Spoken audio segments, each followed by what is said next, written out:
This video is part of my ongoing series, Debriefed, where I go over key takeaways from the designer bags I own in 5 minutes or less to help you make more informed purchasing decisions. Now, I've seen videos floating around about bucket bags and nylon bags having had their day in the sun, and now they're slowly trending out of style. I'm not someone who really pays attention to trends to begin with, because here's a double whammy for you. My Prada nylon bucket bag. The official name of mine is the Prada Duet Bucket Bag.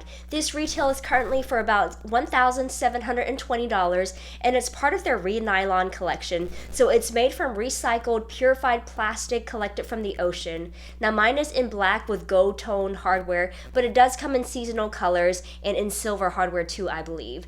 It has an external zipper pocket with the enamel triangle logo, a drawstring closure which cinches up nice and tight, which I love, and it can be worn both as a top handle and a crossbody bag thanks to its Saffiano leather handles and detachable 100 centimeter shoulder strap. The inside lining is made of nylon and has the Prada print design all over it. Now, if you are a fan of Prada, then you already know that in addition to the Saffiano leather that Mario Prada invented back in the early 1900s, nylon is the other material that is synonymous with Prada. Introduced by Musha Prada in the 80s, Prada has since taken nylon to a whole other level, especially in the world of luxury. I love how light it is and that it is scratch-proof, waterproof, so I don't have to worry about being caught out in the rain, especially in these darker colors. Now, the one thing I do have to pay attention to is dust and dog hair, which will stick, but nothing a quick wipe down won't fix. Because it is just a giant open cavern, you really feel like you can put a ton of stuff in here. However, I would caution against overloading the bag, only because there's no base support or reinforcement. I feel like it's extremely easy to overload the bag, which will cause it to stretch and sag at the bottom. So either get a base shaper if you want, or what I like to do is put my little Coach catch-all pouch, which has my hand sani, lip balm, Tylenol, and stain remover as the base, and just stack the rest of my keys, wallet, phone on top, just to help with some weight distribution. My secondary tiered essentials are my sunglasses and Kleenex, which again the bag can hold without any problems at all. But at the end of the day, nylon is a synthetic polymer made from petroleum, and it is generally considered to be an inexpensive material, which brings me to my final point. The version I have currently retails for $1,720. Now, I think I paid a little less than that, not by much, but maybe in the $600 range, which honestly is still crazy expensive for a nylon bag.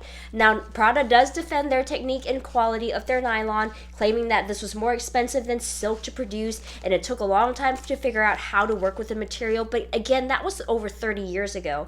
And since it is a man-made material, I can only assume that the cost to produce nylon has fallen, even for Prada, compared to other harvested materials such as wool, leather, and heck, even cotton. I have other nylon bags, like my Lululemon Everywhere belt bag, which only cost me about $50, and I also have other unbranded nylon pouches that I use as purse organizers. And I also have nylon from Prada's outlet, which I honestly don't know if there's a difference between the nylon purchased from their outlets versus their actual retail stores. What I can tell you is that the difference in feel is minimal at best, and also in terms of wear and tear. So if you are put off by the price, then I would suggest taking that money and buying a full leather bag from a brand like Armani, like the La Prima bag I talked about in my earlier debrief video, and take that difference and get yourself the Prada nylon bucket pouch if you want.